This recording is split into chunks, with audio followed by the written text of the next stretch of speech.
正常人朝頭早起身個小便有時都會有啲泡，但係如果你嘅小便嘅泡係鋪滿呢個廁盤面，1分鐘都唔散，每一粒都係咧，呢個係一個好大好緊要嘅腎病象徵，因為蛋白有張力，使到小便有泡，要留意。尿頻喺男性嚟講可以前列腺肥大，可以腎臟有問題；喺女性嚟講可以腎臟問題、糖尿都可以有尿頻。腰痛可以係肌肉，可以係脊椎，咁未必一定腎。當然腎石會有腰痛，但係腰痛係腎小球特別一種叫 IgA 腎小球嘅象徵，所以唔係每一種腎病都有腰痛嘅。唔係㗎，好多腎病係冇症狀，有啲人你會發覺腎臟功能去到差唔多末期，因為慢性嘅腎病好延續好慢咧，佢係冇症狀嘅。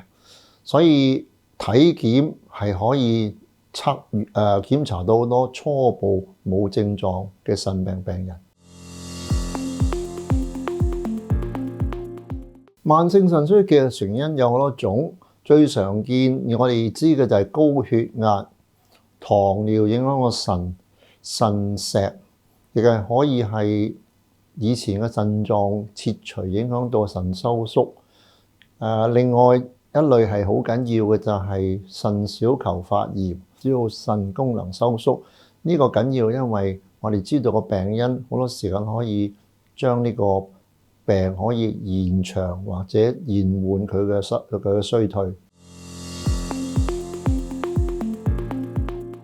唔可以全身嘅器官除咗肝臟之外咧，係唔可以逆轉，所以腎功能差咗係唔可以再全部康復嘅。最緊要係保持現在腎功能，我哋係防止腎衰竭係一個好緊要嘅治療方針。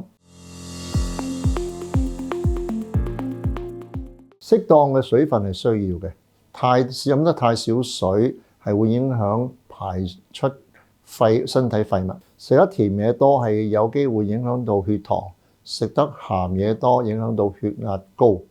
所以太鹹太甜都唔應該。如果你有腎病嘅話咧，最緊要就係預防唔好加速腎病嘅衰退，比如食中藥啦、缺水啦。